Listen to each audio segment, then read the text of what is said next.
Subscribe to my channel and hit the bell icon so you never miss any video from my channel. چاہیں تو میں آگے بڑھوں گا. اب تھوڑے سے تلخ باتیں ہیں یہ جو پیش کر رہا ہوں, لیکن تاریخ ہماری یہی ہے مسلمانوں کی تاریخ یہی ہے. ہم کیا کریں, مجبور ہیں. امام ابو حنیفہ عراق واپس چلے گئے. انہوں نے جانے کے بعد وہاں پہ پورا اپنا ایک مکتب شروع کر دیا, پڑھانے لگے. چھٹے امام علیہ السلام عراق زیارات پہ گئے. ہماری زیارت جو وارثہ آج ہے, یہ چھٹے امام علیہ السلام جب زیارت پہ گئے تھے تو حضرت صفوان ابن جمال سے یہ روایت نقل ہے کہ چھٹے امام نے ان الفاظ سے زیارت پڑھی تھی. انہوں نے فوراً پوچھا کہ مولا یہ الفاظ لکھ لوں؟ امام نے کہا لکھ کے مجھے دکھا دے تاکہ میں تصحیح بھی کر دوں. الفاظ آگے پیچھے نہ کرنا, صرف معصوم سمجھتا ہے دوسرے معصوم کو مخاطب کیسے کرنا. پتہ نہیں توجہ ہے یا نہیں ہے. پھر امام نے زیارت عاشورہ لکھوائی, دعائے علقمہ لکھوائی. یہ ساری جناب صفوان جمال سے زیارات ہیں. سب کی توجہ ہو میرے ساتھ. حضرت صفوان جمال کہتے ہیں امام آئے, امام نے باقاعدہ زیارات کا بتایا, کون سی زیارت کہاں پہ ہے, کس مقام پہ کس طرح سے بیٹھنا, کہاں پہ کون سی نماز پڑھنی ہے. توجہ ہے. پھر حضرت صفوان کہتے ہیں امام میرے ساتھ کوفے گئے, مسجد کوفہ میں آپ مقام امام صادق علیہ السلام موجود ہے. مسجد سہلہ گئے. اس کے بعد ایک مرتبہ نجف اشرف گئے, وادی السلام. زیارات کرتے کرتے بتانے لگے یہاں ہود و صالح ہیں, سارے بتائیں. ایک ایسے مقام پہ گئے کہ وہاں پہ زیارت کرنے کے بعد 40 قدم تک صادق آل محمد نے پشت نہیں کی. نہیں کہا اپنی پشت نہیں کی, الٹے قدم چلتے رہے. امام نے پشت نہیں کی, 40 قدم تک امام پشت پہ چلتے رہے. میں نے فوراً پوچھا کہ مولا آپ نے جو تعظیم یہاں کی ہے کسی مقام پہ نہیں کی, یہاں کس کا روضہ ہے؟ کہا کہ صفوان اعلان نہ کرنا, یہاں ہمارے جد امجد علی ابن ابی طالب کا روضہ ہے. کہا مولا اگر اجازت دے تو ایک نشان بنا لوں اپنے لیے تاکہ مجھے یاد رہے, خاص شیعوں کو لے کے آیا کروں گا. امام نے کہا اجازت ہے. پہلی مرتبہ امیر المؤمنین کے روضہ اطہر کی اگر زیارت کی اجازت ملی تو صادق آل محمد کے زمانے میں ملی ہے, خاص خاصیوں کو. پھر 8ویں امام علیہ السلام کے زمانے میں اعلان عام ہوا. سب کی توجہ ہے, سننا چاہ رہے ہیں سب لوگ؟ وقت گزر گیا, میں نے توجہ نہیں کی, وقت بہت تیزی سے گزر گیا. تو جانے گرامی, اب امام نے وہاں پہ اعلان کیا. اب امام وہاں پہ بھی جب گئے تو مختلف زیارات کی تعلیم دے رہے ہیں, مختلف علوم کی آبیاری کر رہے ہیں, شاگردوں کی تربیت کر رہے ہیں. امام نے فوراً بلایا, کہا ذرا بلاؤ, ذرا میرے جو شیعہ آنا چاہتے ہیں ان کو ملنے کے لیے اجازت دو. آنے لگے. ایک مرتبہ کسی نے کہا مولا کوئی ابو حنیفہ نامی آدمی دروازے پہ آیا. امام نے کہا ان سے کہو واپس چلا جائے. توجہ کیجئے گا, ان سے کہو واپس چلا جائے. میں توہین نہیں کر رہا ہوں, میں تاریخ کو پیش کر رہا ہوں, بڑے احترام سے نام لے رہا ہوں, اور میں کوئی بھی کسی کی دل آزاری کا قصد نہیں رکھتا. سب کی توجہ ہو میرے ساتھ. امام نے کہا کہ ان سے کہو کہ واپس چلے جائیں. اتنے میں جب کہا کہ واپس چلے جائیں تو کچھ اور شیعوں نے پیغام بھیجا, کہا امام سے کہو کہ یہ شیعہ ملنے کے لیے آئے ہیں. امام نے کہا کہ ٹھیک ہے, ان کو آنے کی اجازت دے دو. توجہ ہے, انہیں آنے کی اجازت دے دو. وہ سارے شیعہ جیسے ہی آئے تو ان میں امام ابو حنیفہ بھی شامل ہو کے داخل ہو کے آ کے بیٹھ گئے سامنے.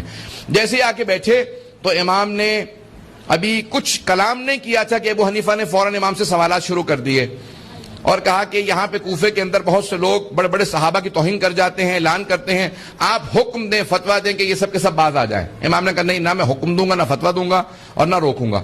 کہا کیوں نہیں روکیں گے آپ؟ امام نے کہا کیونکہ یہ لوگ میری بات کو نہیں سنیں گے, اس لیے میں اپنی بات کو ضائع نہیں کرنا چاہتا.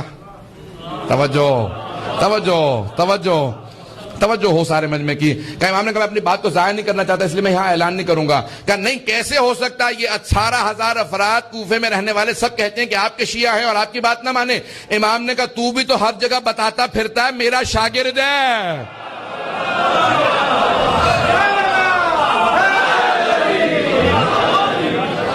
تو ہر جگہ بتاتا پھرتا میرا شاگرد ہے, میرا ماننے والا ہے, کیا تو میری بات کو مانتا ہے؟ کہاں میں آپ کی باتوں کو مانتا ہوں, ہمیشہ میرے متعلق کہتے رہتے میں باتوں کو نہیں مانتا. امام نے کہا بھی میں نے تجھے اجازت دی تھی اندر آنے کی.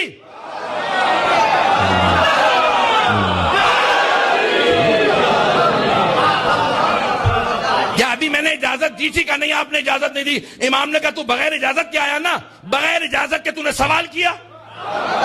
میں اپنے انداز سے پیش کر رہا ہوں. امام کے کلام کو جب پیش کرتا ہوں جذبات ویسے ہی بلند ہو جاتے ہیں. امام نے کہا بغیر اجازت کے تو آیا, بغیر اجازت کے سوال کیا, بغیر اجازت کے بولے چلا جا رہا ہے. جب تو نہیں سنتا شاگرد ہو کے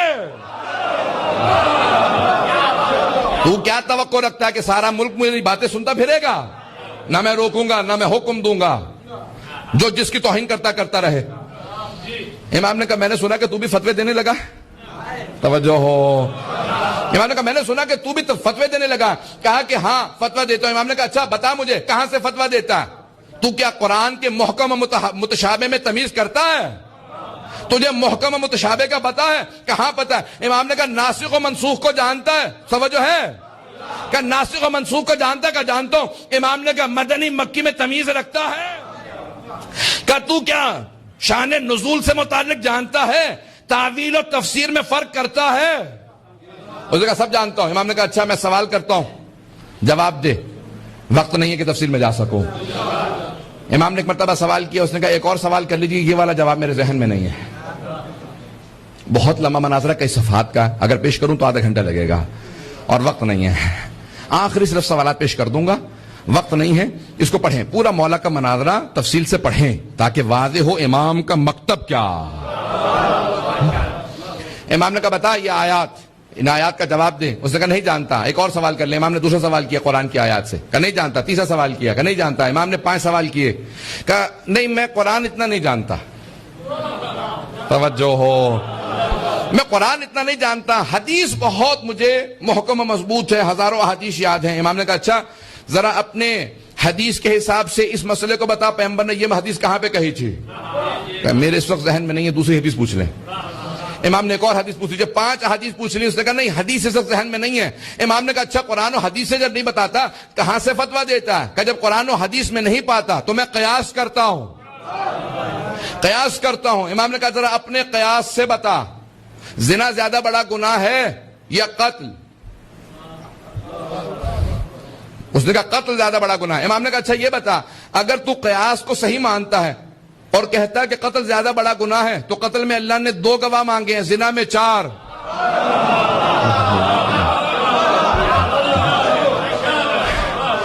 اگر قیاس صحیح ہے، تو کہتا ہے قیاس کے حساب سے جواب دیتا ہے، تو ذرا قیاس کے حساب سے بتا، ابھی تو نے کہا ہے کہ قتل زیادہ بڑا گناہ ہے، وہاں 2 گواہ، زنا میں 4، کیوں؟ کہ ذہن میں نہیں ہے، ایک اور سوال کر لیں۔ توجہ ہو، اب میں جلدی پیش کر رہا ہوں، ممبر کے احترام میں صرف اور صرف وہی بات کروں گا جو امام علیہ السلام نے کہی ہے۔ امام نے فوراً کہا مل انجز، زیادہ نجس کیا ہے؟ پیشاب یا منی؟ کہا کہ پیشاب۔ امام نے کہا بتا، اس کے بعد وضو واجب ہے، اس کے بعد غسل، تیرا قیاس کہاں؟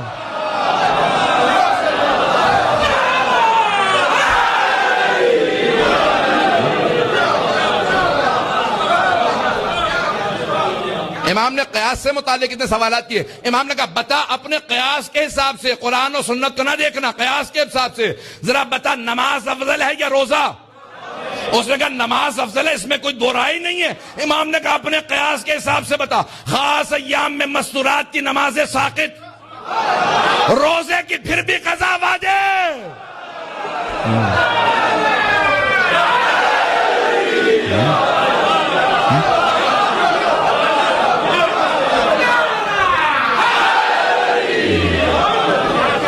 توجہ ہے؟ امام نے کہا ایک اور مسئلہ پوچھ لوں؟ کہا آپ جتنے چاہیے پوچھ لیجئے، میرا ذہن تیار ہو رہا ہے آہستہ آہستہ، آپ بھی تیار ہو جائیے۔ ایک مرتبہ امام نے کہا اچھا تو کہتا ہے نا شریعت کے اندر قرآن میں ہے اگر چور چوری کرے السارق والسارقۃ فاقطعوا ایدیہما، ہاتھ کاٹ دو چور کا، چاہے مرد ہو چاہے عورت، ہاتھ کاٹ دو۔ کہا کتنے درہم پہ؟ کہا کم از کم 50 درہم چرائے ہوں۔ شریعت محمدی میں حکم ہے، پیغمبر نے حکم دیا کم از کم 50 درہم چرائے ہوں تو ہاتھ کاٹ سکتے ہیں، جبکہ ہاتھ کاٹنے کا قصاص 500 ہے۔ ویسے کوئی ہاتھ کاٹ دے تو 500 درہم دینے پڑتے ہیں، غلطی میں کسی کا ہاتھ کاٹ دوں مجھے پھر بھی اس کا قصاص دینا پڑے گا 500 درہم، اور 50 درہم چرانے پہ ہاتھ کاٹ دیں۔ کیا بتا قیاس کے حساب سے شریعت نے ایسا حکم کیوں دیا؟ کہ ان میں سے کوئی مسئلہ ذہن میں نہیں ہے۔ امام نے کہا سن، میں کبھی تجھ سے سوال نہ کرتا اگر تو خود حماقت نہ کرتا میری بارگاہ میں آنے کے۔ تو چھپا پھرتا رہتا، جہاں مرضی فتوے دیتا رہتا، میں خاموش رہتا۔ جب تو آیا میری بارگاہ میں تو نے جسارت کی سوال کیا، میں نے اس لیے سوالات کیے تاکہ سب پہ واضح کر دوں جعفر ابن محمد اور ابو حنیفہ شیر و شکر نہیں تھے، مسلک الگ الگ تھے، مشرب الگ الگ تھے.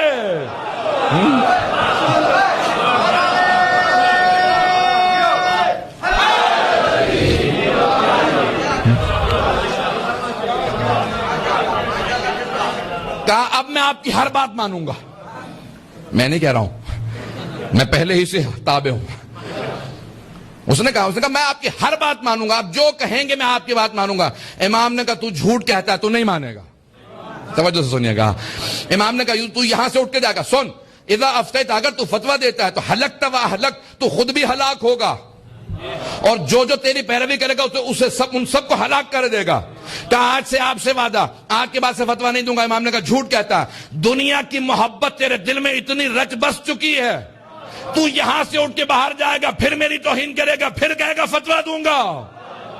کہا نہیں. ایک مرتبہ اٹھ کے باہر گیا، سارے کہنے لگے مولا اتنی تنبیہ کی اثر ہوگا؟ امام نے کہا جو کہہ چکا وہ سامنے کہا، پیچھے سے نہیں. توجہ، میں نے پیچھے نہیں کہا، اس کے سامنے اس کے منہ پہ کہا میں جانتا ہوں یہی کچھ ہوگا.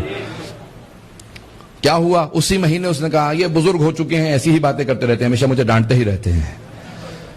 حضران گرامی، کبھی ایسا نہ ہو. امام کی ڈانٹ محبت کی ڈانٹ ہوتی ہے. کہیں ایسا نہ ہو کہ انسان امام علیہ السلام کا بوجھ اپنے دل میں رکھ لے، نفرت رکھ لے. جتنے مکتب ہیں وہ اپنی اپنی دوبارہ اصلاح کریں کہ ہم آیا آل محمد کے تابعدار ہیں یا نہیں. پتہ نہیں بات واضح ہو رہی یا نہیں ہو رہی. توجہ ہے لوگوں کی میرے ساتھ؟ وقت گزر رہا ہے، میں تھوڑا سا وقت لینا